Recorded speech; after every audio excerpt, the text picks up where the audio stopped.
අයිබන් පුතේ අද අපි තවදුරටත් කතා කරන්න බලාපොරොත්තු වෙන්නේ චලිතය පිළිබඳ නිව්ටන් නියම පිළිබඳව. මම පළවෙනි දවසේ ඔයාලට පොඩි හැඳින්වීමක් කරා මේ චලිතය පිළිබඳ නිව්ටන් නියම වල. ඒකෙදි මම කිව්වේ චලිතය පිළිබඳ නිව්ටන් නියම යම්කිසි නිරීක්ෂකයෙක් පාවිච්චි කරනවා නම් ඒ නිරීක්ෂකයා අවස්ථිති රාමුවක ඉන්න ඕනි කියලා. ඊට පස්සේ අපි කතා කරා මොකද්ද අවස්ථිති රාමුවක් කියලා කියන්නේ කියලා. අවස්ථිති රාමුවක් කියලා කියන්නේ ත්වරණයකට ලක් නොවන රාමුවක් කියලා මම කියලා දුන්නා. ඉතින් මේ කාරණාව ගැන මම ආයෙමත් කියන්න බලාපොරොත්තුවක් නැහැ. හැබැයි අද පාඩම අන්තිමේදී මේක ගැන මම තව ටිකක් ලොකු විස්තරයක් කියන්න බලාපොරොත්තු වෙනවා. ඉතින් අද අපි පටන් ගන්න. එතකොට චලිතය පිළිබඳ නිව්ටන් නියම ගැන කතා කරන්න. එතකොට පුතේ දැන් මේ නිව්ටන් නියම ගැන පොඩි හැඳින්වීමක් කිව්වොත් එහෙම මම දැන් අපි 19 වන සතවර්ෂයේ තමයි නිව්ටන් විසින් නිව්ටන් නියම ඉදිරිපත් කරේ. අදටත් මේ නිව්ටන් නියම මත තමයි රඳාපවතින කියලා භෞතික විද්‍යාවේ ගොඩක් දේවල් අපි සලකන්නේ. එතකොට ඇත්තටම භෞතික විද්‍යාව අපිට කොටස් දෙකකට වෙන් කරන්න පුළුවන් නිව්ටෝනියානු භෞතික විද්‍යාව සහ අයින්ස්ටයින්ගේ ක්වොන්ටම් භෞතික විද්‍යාව හැටියට. ඒතර මේ නිව්ටෝනියානු භෞතික විද්‍යාව අපි කතා කරන දේවල් හැම දෙයක්ම මේ නිව්ටන්ගේ මූලික නියම තුන එක තමයි සම්බන්ධ වෙලා තියෙන්නේ. මේ නිව්ටන් නියම තුන අපි මෙන්න මේ විදිහට මතක තියාගමු. පළවෙනි නිව්ටන් නියමෙදි කියන්නේ මෙන්න මේ විදිහ ඔයාලා පොඩි රූපයක් ඇඳගන්න. හරිද? වස්තුවක් තියෙනවා. මේ වස්තුව මත බාහිර බලයක් ක්‍රියා නොකරයි නම් කියලා තමයි පළවෙනි නියමෙදි කියන්නේ. හරි? මේක තමයි පළවෙනි නියමය. ඒකට අදාළ රූපේ මේක. එතකොට පළවෙනි නියමෙදි මොකක්ද කියන්නේ? වස්තුවක් මත බාහිර අසන්තුලිත බලයක් ක්‍රියා නොකරයි නම්. වෙන විදිහකින් කිව්වොත් වස්තුවක් මත සප්‍රයුක්ත බලයක් ක්‍රියා කරන්නේ නැත්නම් ඒ වස්තුව නිශ්චලතාවයේ තියෙනවා. එහෙම නැත්නම් ඒකාකාර ප්‍රවේගයෙන් සරල රේඛීයව ගමන් කරනවා. හරි? හරි අපි රූපය ඇඳගෙන එයාගම පහලින් පළවෙනි නියමේ කිසියම් වස්තුවක් මත බාහිර අසන්තුලිත බලයක් වරහන් ඇතුලේ සම්ප්‍රයුක්ත බලයක් කියලා වරහන වහන්න ක්‍රියා නොකරයි නම් එම වස්තුව නිශ්චලව පවතී. එසේ නැතහොත් නියත ප්‍රවේගයකින් සරල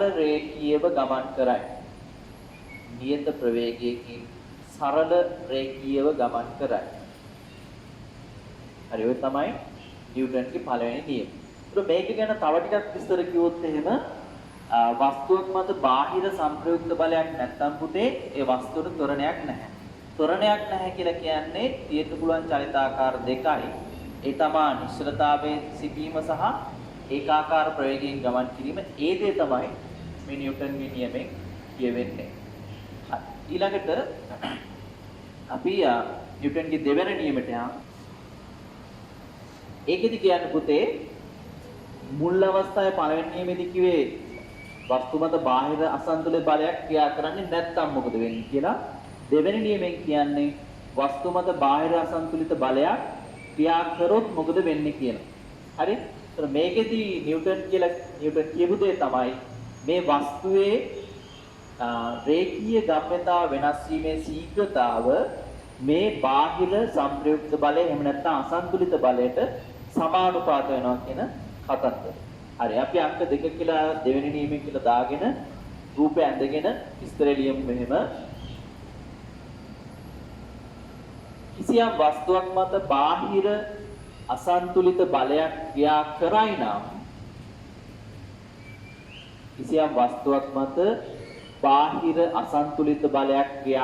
නම්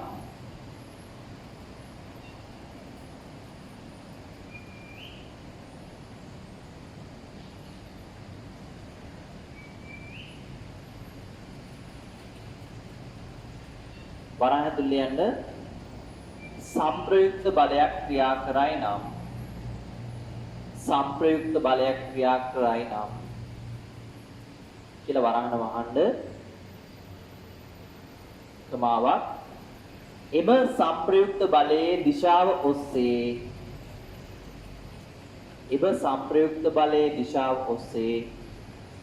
වස්තුවේ ගම්‍යතා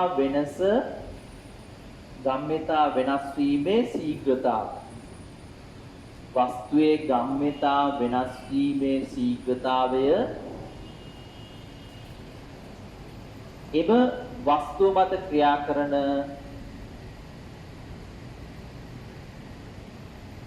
බාහිර සංප්‍රයුක්ත බලයේ විශාලත්වයට සමානුපාත වේ. එම වස්තුව මත ක්‍රියා කරන බාහිර සංප්‍රයුක්ත බලයේ විශාලත්වයට සමානුපාත වේ. හරි. ඕක තමයි එතකොට නිව්ටන්ගේ දෙවෙනි නියමෙදි කිව්වේ. එතකොට පුතේ දැන් මේ පළවෙනි නියමයට අදාළව නම් අපිට මේ සූත්‍රයක් ආවේ නැහැනේ. හැබැයි දෙවෙනි නියමයට අදාළව සූත්‍ර දෙකක් අපි ව්‍යුත්පන්න කරගන්නවා අපිට ගණන් හදන්න පාවිච්චි කරන්න පුළුවන්. එතකොට මෙන්න මෙහිමයි ওই කතාව යන්නේ. මේ නිව්ටන්ගේ දෙවෙනි නියමයෙන් වචනෙන් කියපු දේ අපි සමීකරණයකට පෙරලමු. එතකොට අපි මුලින්ම ගත්තොත් දැන් මේකට අදාළව රූපයක් යන්දොත් මෙන්න තියෙනවා වස්තුවක් මේකේ ආරම්භක ප්‍රවේගය මම u කියලා දාගන්නම්. ඊට පස්සේ මේ වස්තුවට අපි නියත බාහිර සංප්‍රයුක්ත බලයක් අසන්තුලිත බලයක් දෙනවා. ඒක නිසා මෙයාගේ ප්‍රවේගය ඒකාකාරව වැඩි වෙලා v කියන අවස්ථාවේ කියන්නේ අවසාන ප්‍රවේගය v කියලා ගන්නවම සිම්පල් t කාලාන්තරයකට පස්සේ. හරි මෙන්න මේ වගේ ප්‍රවේගයකට එනවා. එතකොට මෙයාගේ මේ අතරතුර කාලාන්තරයේදී ඒකාකාර ප්‍රවේග වැඩිවීමක් කියන්නේ නියත ත්වරණයක් මේ අවස්ථාවේ තියෙනවා. දැන් මේක තමයි නිව්ටන්ගේ දෙවෙනි නියමයට අදාළ වෙන රූප සටහන වෙන්නේ. අපේ වචන ටික මේ සමීකරණයකට පෙරලද්දි මෙහෙමයි එන්නේ. මම ලියනවා ආරම්භක ගම්මිතාව.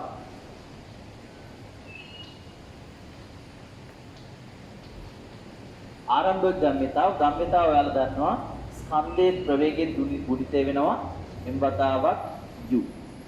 ඊළඟ මම ලියනවා අවසාන ගම්මිතාව.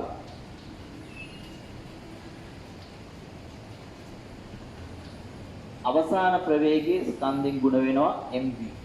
ඊළඟට ගම්මිතා වෙනස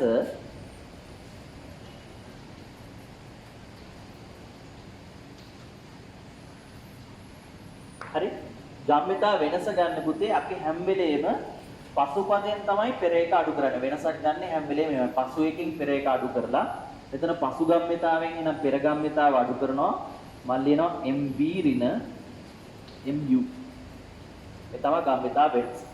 දැන් අර නිව්ටන්ගේ දෙවෙනි නියමයේ සඳහන් වෙන වචනය අපිට මෙතන හදාගන්න පුළුවන්. ගම්මිතා වෙනස් වීමේ ශීඝ්‍රතාව කියන්නේ. හරි? ගම්මිතා වෙනස් වීමේ ශීඝ්‍රතාවය. හරි? අපි කතා කරලා තියෙනවා මේ ශීඝ්‍රතාවය කියන එක නා හොඳද? ශීඝ්‍රතාවයක් හැම වෙලේම ලැබෙන්නේ කාලයෙන් බෙදපුවම. එහෙනම් ගම්මිතා වෙනස මේ තියෙන්නේ mv ඍණ mu මේක පුතේ අපි බෙදනවා කාලෙන්. එතකොට මේ තියෙන්නේ ගම්මිතා වෙනස් වීමේ ශීඝ්‍රතාවය. එතකොට මේ නිව්ටන් කියපු දේ අපි දැන් පෙරලපුවාම සමීකරණයකට මෙහෙමයි කතාව.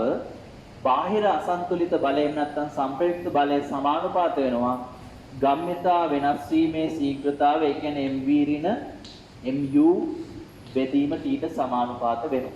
හරි? මෙතනදී අපි ලියනවා ගණිතයේ හැටියට සමාන ලකුණක් සහ නියතයක් සමානුපාතික නියතයක් දානවා. මෙතන සමානුපාතයේ වෙනුවට සමාන ලකුණයි නියතේ. ඊට පස්සේ m කියන එක කෙනා පොදු සාධකයක් v ඍණ u m එළියට ගත්තා. t කින් බෙදපුවම මෙතන ප්‍රවේග වෙනස බෙදීම කාලය කියන එක කෙනා වෙනුවට දාන්න පුළුවන්. සිම්පල් a තොරණ. තොර මෙතනින් එනවා f සමානයි k වතාවක් m කියන. හරි? ඊළඟට දැන් අපි පාවිච්චි කරන f සමානයි ma කියන සමීකරණය k කියන එක කෙනා වල දන්නවා. පරීක්ෂණාත්මකව අපි තීරණය කරන්න ඕන නියතයක අගය. ඒතර k කියන එක්කෙනාට මෙතනදී k ගේ අගය එකක් වෙන විදිහට තමයි හොඳද? k සමානයි 1 වෙන විදිහට තමයි SI ඒකකයේ බලයේ SI ඒකකයේ කියන නිව්ටන් කියන එක්කෙනා අර්ථ දක්වනු ලැබුවේ. හරි?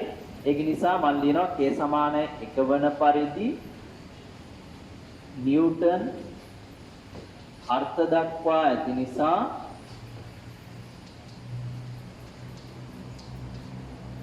අපිට එනවා f සමානයි 1 m ඒ කියන්නේ f සමානයි m. හරි? ඉතින් විද්‍යාඥයෝ කල්පනා කරා මෙතෙන්ද දාන්න කේට දාන්න පුළුවන් ලේසිම ඉලක්කම මොකක්ද කියලා. ලේසිම ඉලක්කම තමයි 1.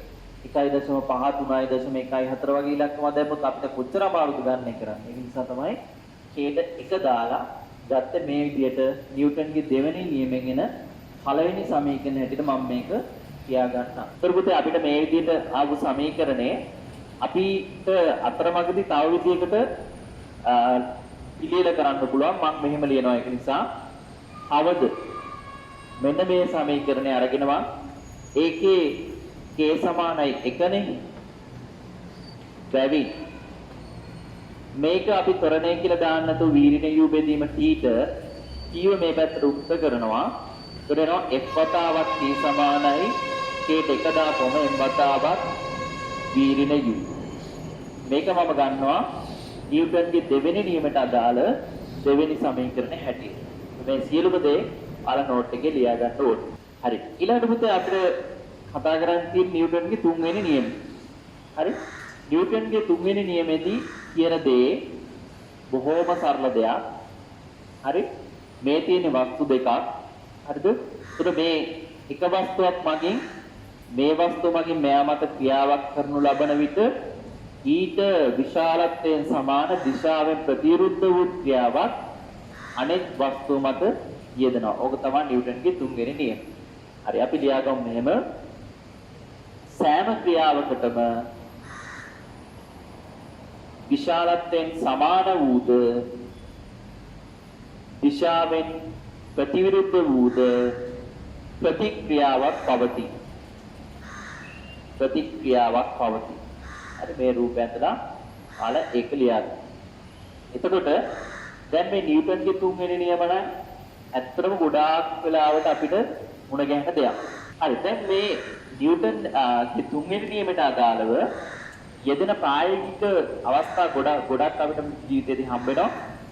උදාහරණ කිහිපයක් ගත්තොත් මේ ඉන්න අවස්ථාවේදී උනත් දැන් මගේ කකුල් දෙක මගේ තෙරපුමක් දෙනවා පොළොවට. මගේ බරට අදාළව යම්කිසි තෙරපුමක් මගේ කකුල් දෙක මගින් පොළොව මත යොදනවා. එතකොට ඊට සමාන ප්‍රතිවිරුද්ධ බලයක් මේ පොළොව මගින් ඉහළට මගේ කකුල් දෙක මත යොදනවා. ඒක නිසා තමයි ඇත්තට මම මේව සමතුලිත වෙයි. එහෙම නැති වුණොත් එහෙනම් මොකද වෙන්නේ? මම මේ ස්ටේජ් එකක් කඩාගෙන ඉන්න පල්ලෙහාට තොරණය වෙන්න එපේ නේද? එතකොට ඔයාලා ওই පුටුවේ ඉඳගෙන ඉන්නකොට අද ඔයාලා පුටුව මත යම්කිසි බලයක් යොදනවා. ඒ යොදන බලයට සමාන එකක් පුටුව මගින් සිරස්ස ඉහළට ක්‍රියාත්මක වෙනවා නිව්ටන්ගේ තුන්වෙනි නියමයට අනුව. ඒතකොට ඒ ක්‍රියාව සහ ප්‍රතික්‍රියාව නිසා තමයි ඔයාලා ওই පුටුවේ සමතුලිතව ඉන්න නැත්නම් පුටුව කඩාගෙන පල්ලෙහාට යන්න ඕනේ. දැන් තව උදාහරණයක් ගත්තොත් එහෙම දැන් මම මේ විදිහට මම මේ අපේ බෝඩ් එකට හේතු වෙලා ඉන්නවා කියලා හිතන්නකෝ. එතකොට මගේ අතමගින් බලයක් තිබෙනවා බෝඩ් එකට ඒක තමයි ක්‍රියාව. එතකොට ඊට සමාන ප්‍රතිවිරුද්ධ ක්‍රියාවක් ප්‍රතික්‍රියාවක් බෝඩ් එක මගින් මගේ අත මත යොදනවා. ඒක නිසා තමයි මම මෙහෙම සමතුලිතව ඉන්න පුළුවන් වෙලා නැත්තම් බෝඩ් එක කඩාගෙන මම එහා පැත්තට යන්න එපා නේද? එතකොට ඕන තරම් උදාහරණ අපිට ඒ විදිහට කතා කරන්න පුළුවන්. එතකොට දැන් හිතන්නකෝ මෙහෙම අපිට තරහ යනවා යම්කිසි වෙලාවක. තරහ ගිල්ලා අපි ගහනවා බිත්තියට මෙහෙම හයියෙන් ගහනවා. හරි? ඒතර මම මොකද කරන්නේ? ක්‍රියාවක් යොදනවා බිත්තිය මත. හරි? බිත්තිය මත ක්‍රියාවක් යොදපුවම බිත්තියත් මොකද කරන්නේ? ප්‍රතික්‍රියාවක් මගේ අත මත යොදනවා. ඒතර අපි මෙහෙම ගහපුවම බිත්තියට විතරක් නෙවෙයි දෙන්නේ නේද? අපේ අතට රිදෙනවනේ නේද? නම් කරලා බලන්න පුළුවන්. හරි? එතකොට ඒ වෙන්න හේතුව විත්‍ය මගින් අපේ අත මත යෙදෙන ප්‍රතික්‍රියාව නිසා. ඉතින් මේ වගේ උදාහරණ ඕන තරම් තියෙනවා. අපි ඇවිදගෙන යනකොට අපේ ඉදිරි දිශාවට ඇවිදගෙන යනවා නම් ඝර්ෂණ බලය. ඒ ඝර්ෂණ බලය යෙදෙන්නේ ප්‍රතික්‍රියාවක් හැටියට. අපි පාද තෙරපනවා පොළොව මත පිට පසුපස දිශාවට ඊට සමාන ප්‍රතිවිරුද්ධ ඉදිරි දිශාවට ඝර්ෂණ බලය ක්‍රියාත්මක වෙනවා. ඒකෙන් තමයි අපි ඉස්සරහට ගමන් කරන්නේ. ඉතින් මේ වගේ ගොඩාක් ප්‍රායෝගික දේවල් තියෙනවා. හැම වෙලේම කල්පනා කරලා බලන්න ප්‍රායෝගික දේවල් එක්ක. ඊළඟට පුතේ මම ටියුටේ ගණන් කීපයක් හදන්න බලාපොරොත්තු වෙනවා. ඒ ගණන් අපි හදාගෙන යද්දී අපි යම් කිසි පිළිවෙලකට වැඩ කරන්නේ දැන් නිව්ටන් නියම යටතේ එන ගැටලු කියලා අපිට ගොඩාක් ගන්න පුළුවන්. හැබැයි මම ටියුටේ ඒවා එක් එක් කොටස් හැටියට පිළිවෙලට දාලා තියෙන මේ කොටස් යටතේ එන හැටියට කියලා ඒතර ඔයාලගේ ඔළුවටත් ඒවා පිළිවෙලට දාගන්න පුළුවන්. හරි? එතකොට මුලින්ම මම කතා කරන්න බලාපොරොත්තු වෙන්නේ පළමු නියමයේ යෙදීම් ගැන ගැටලු කිහිපයක්.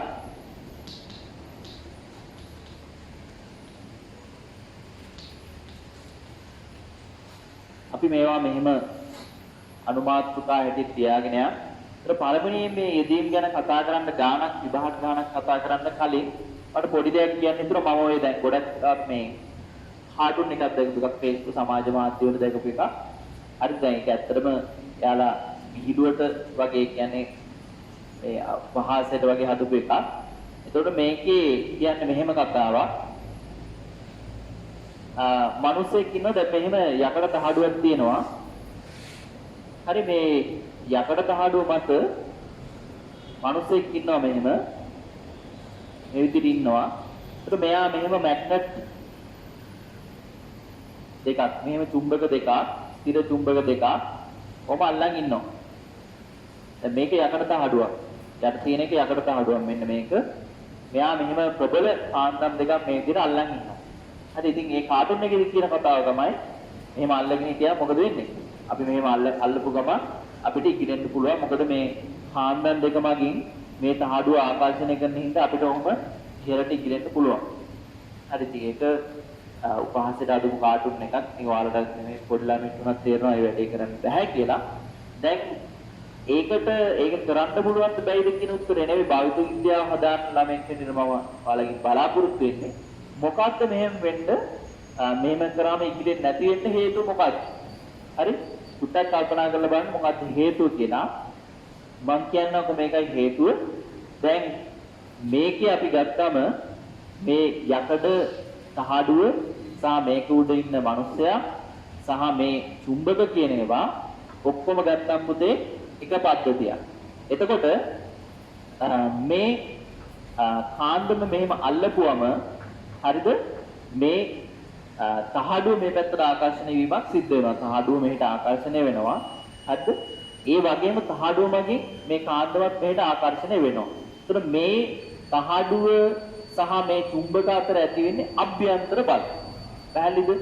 අපේ පද්ධතිය මෙන්න මේක. මේ තියෙන්නේ මේක තමයි අපේ පද්ධතිය. එතකොට මේ චුම්බක මෙහෙම අල්ලන් හිටියා කියලා මේ පද්ධතිය මත බාහිර බලයක් යෙදෙන්නේ නැහැ. මෙතන තියෙන්නේ අභ්‍යන්තර බල.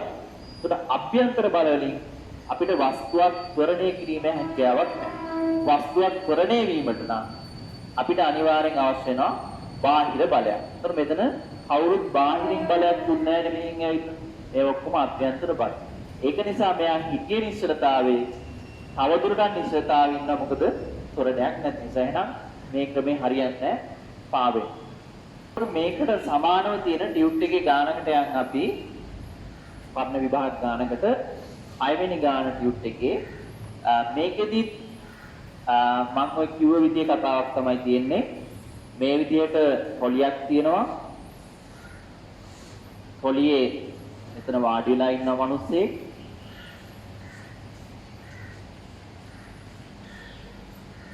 ඒතර මෙයා මෙහෙම එතන චුම්බකයක් අල්ලන් ඉන්නවා.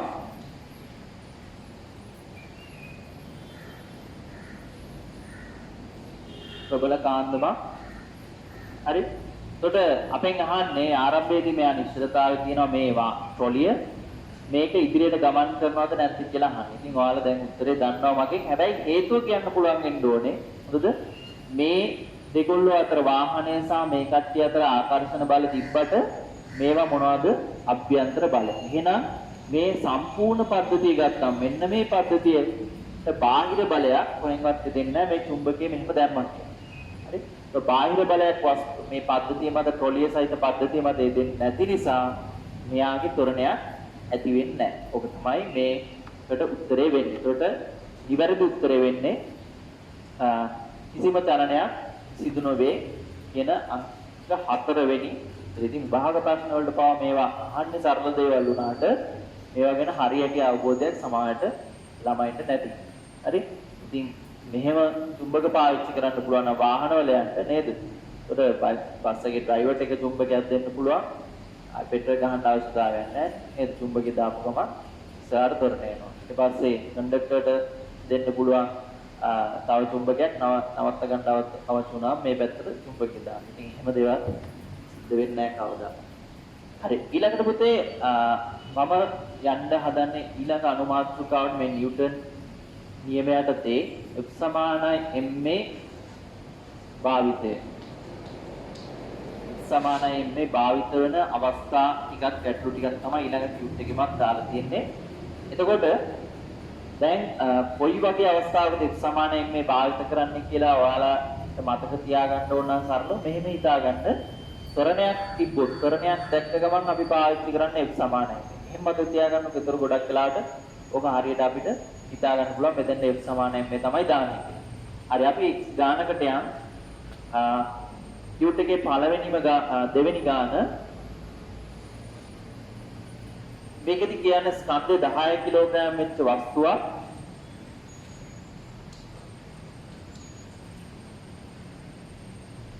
වායුගෝලයේ සිරස්ව පහළට වැටෙනවලු. හරි මෙන්න මේ විදිහට ගමන් මාර්ගයක. එතකොට දැන් මේකෙදි අපි චලිතයේදී වගේ වාත ප්‍රතිරෝධය නොසලකා හැරලා නැහැ. නියත වාත ප්‍රතිරෝධයක් තියෙනවා කියලා හිතන්න කියනවා නියත වාත ප්‍රතිරෝධයක්. එතකොට ඒක 2 නිව්ටන් කියලා හිතන්නත් කියනවා. අපි 2 නිව්ටන් කියලා දාගමු. මෙන්න වාත ප්‍රතිරෝධය. හරි. ඒතර ඊට අමතරව මෙයාගේ තියෙන බල මොනවද? අමතක කරන්න එපා බර. හොඳ mg m තමා 10 g ගෙන් වැඩි වෙනවා කියලා කියන්නේ 10න් වැඩි කරනවා ci නිව්ටන්. එතකොට මේ තමා මෙයා මත ක්‍රියා කරන බල වෙන්නේ. එතකොට දැන් මේ පහළට ගමන් කරද්දී මෙයා ත්වරණයකින් ගමන් කරන්නේ මම සිම්පල් එක කියලා දානවා. දැන් ත්වරණයක් තියෙනවා මෙතන ත්වරණය දැක්ක ගමන් අපි දානවා f සමානයි m. ත්වරණය සලකා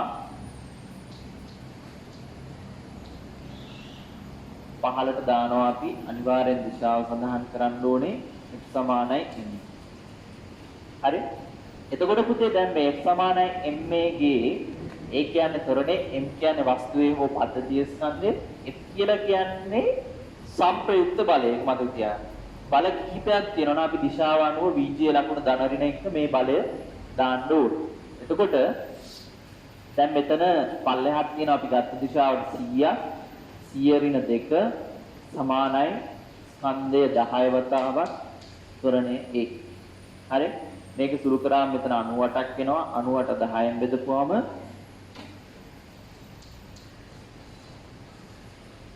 අපිට එනවා A සමානයි 9.8යි ms ඍණ 2ක් කියන. හරි? හරි. ඊළඟ කොටසේ ආනවා දැන් මේ වස්තුව ඉහළට විසි කරාම කොච්චරක්ද වෙන්නේ ත්වරණය කියලා. අතට දැන් ඉහළට විසි කරද්දී මන්දණයෙන් යනවා කියලා අපි දන්නවා. ඒ නිසා මේක මන්දනයක් අනිවාර්යෙන් අපිට ඍණ උත්තරයක් එනවා ඒ විදිහට සලකපුවම. ඒක අපි කලින් දැනගෙන ඉන්න ගානට යම් ඉහළට ගමන් කරන අවස්ථාව දැන් ගමන් කරන්නේ ඉහළට අපි A කියලා දාගත්තම එයාට ඍණ උත්තරයක් එන්න ඕනේ මන්දනයක් හින්දා අපි ඒක දැනගෙන හදන්නේ ඊළඟට මෙයාගේ 10 කිලෝග්‍රෑම් නිසා මෙයාගේ බර වෙනවා 100 නිව්ටන්. දැන් වාත ප්‍රතිරෝධය හැම වෙලේම අපි දාගන්නේ චලිත වෙන දිශාවට ප්‍රතිවිරුද්ධ දිශාවට. ඒතර මේ පැත්තට තමයි මෙයාගේ වාත ප්‍රතිරෝධය 2 නිව්ටන් නේ. දැන් අපි ඉස්සෙල්ලා වගේ පුතේ f සමානයි මේ දානවා. චලිත දිශාවට මම දාන්නම්කෝ. මෙන්න මේ දිශාවට ත්වරණය සලකා ඉහළට දානවා අපි f සමානයි එන්නේ. හරි? එතකොට මෙතනින් එනවා අපිට අපි ගත්ත දිශාවට ඉහළ දිශාවට මේකත් ප්‍රතිවිරුද්ධ දිශාවට මේකත් ප්‍රතිවිරුද්ධ දිශාව. ඒ දිශාව සලකපුවම එහෙනම් මෙතන මෙයාත් ඍණ 2ක් මෙයක් ඍණ 100ක් හැටියට තමයි f සමානයි ma ගේ f වෙනුවට ලියවෙන්නේ. ඊළඟට ස්කන්ධයේ සිම්පල් m 10ක් වතාවක් ත්වරණය a. දැන් මෙතන අපිට සුළු කරන්න පුළුවන් ඍණ 102 10යි a සුළු කරාම එනවා පුතේ a සමානයි ඍණ 10.2යි ms ඍණ 2ක් හැටියට. හරි? එතකොට ඍණ උත්තරයක් එන්න හේතුව ඉහළට යද්දී අපි දන්න දෙයක් වස්තුව මන්දණයකින් තමයි ගමන් කරන්නේ. දැන් ගුරුත්වාකර්ෂණ ත්වරණය අපි ගත්තේ සලකන්නේ 10ක් කියලා නේ ලෙවල් වලදී. එතකොට වාත ප්‍රතිරෝධය තියෙන නිසා මෙතන මොකද වෙලා තියෙන්නේ? මේ පහළට ගමන් කරන අවස්ථාවේ ත්වරණය 10ට වඩා අඩු වගයක් වෙලා ඊළඟට ඉහළට ගමන් කරන අවස්ථාවේ ගුරුත්වාකර්ෂණ මන්දනය 10න් ms ඍණ 2 තියෙන්නේ. ඊට වඩා මන්දනය වැඩි එකක් බවට පත් වෙනවා. ඊළඟට පුතේ අපි ටියුට් එකේ 15 වෙනි ගානට යන්නේ.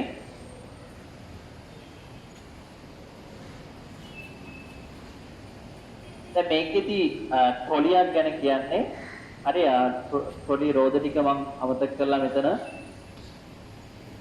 මේ විදිහට අඳිනවා බලයක් යොදනවා මේ විදිහට මෙයාට ඒක දීලා තියෙනවා අංශක 30ක ආනතියකින් යොදන බලයක් 20 නිව්ටන්.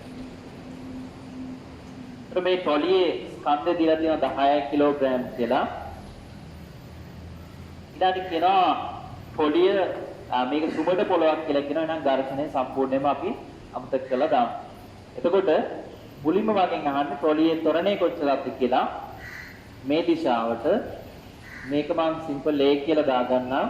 මම ලියනවා ත්වරණය සලකා. ඉරස් දිශාවක් ඔස්සේ මම ලියනවා x සමානයි ma. එතකොට මේ පැත්තට එනවා 20යි cos 30ක්.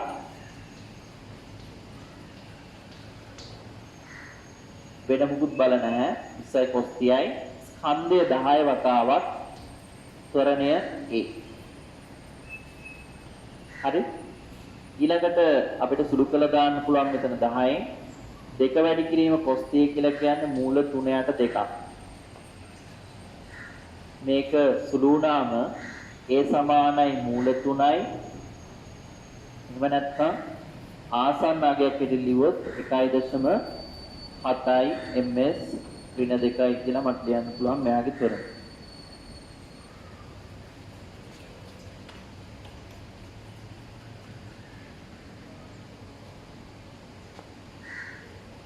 ඊළඟට පුතේ අපි B කොටසට යන්.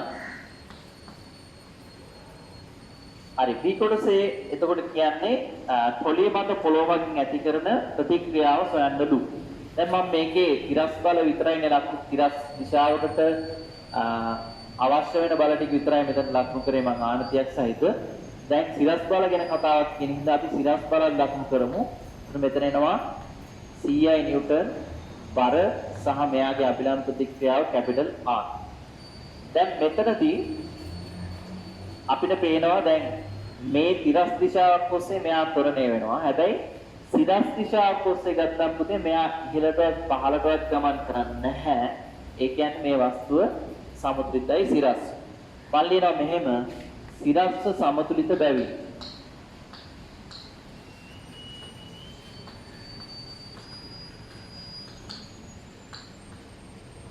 ඉහළට තියෙන බල ටික සමාන වෙනවා පහළට තියෙන බලවලට. එතකොට ඉහළට තියෙනවා කැපිටල් R ධන මෙයාගේ සංරචකෙත් තියෙනවා මේ පැත්තට 20යි sin 30. මේක සමාන වෙනවා අල්ලෙහාට තියෙන්නේ 100යි නිව්ටන්. හරි?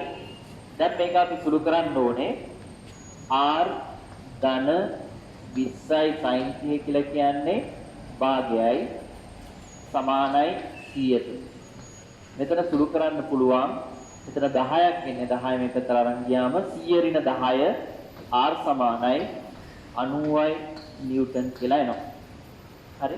එතකොට මෙතනදී ඔයාලට පේනවා ඇති R සමාන mg කියලා කෙනින්ම දාන්න බෑ. මොකද මෙතන මෙයාගේ සංරචකුත් එන නිසා. ඊළඟට මම යනවා පුතේ පළවෙනි පාර අදින් සාමාන්‍යයෙන් 90ක් විතර කට්ටිය වරද්ද ගන්න ගානක් මේක විභාග ගානක් 23 වෙනි ගාන. හරි අපි මේක වරද්ද ගන්න තු හදන හැටි බලමු.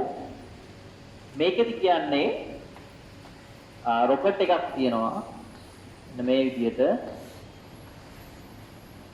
මෙයාගේ ටැංකිය හරස්කඩ වර්ගඵලය දීලා තියෙනවා 3යි කියලා. ඒ සමානයි 3යි වර්ග මීටර. ඊළඟට පුතේ මෙයාගේ ස්කන්ධය දෙනවා 1.8 වැඩි කිරීම 10 4ක් කිලෝග්‍රෑම් කියලා. ඒතර මේක අපි මේ තියෙන මෙයාගේ ස්කන්ධනේ m කියලා දාන්නොත් එහෙම හරි.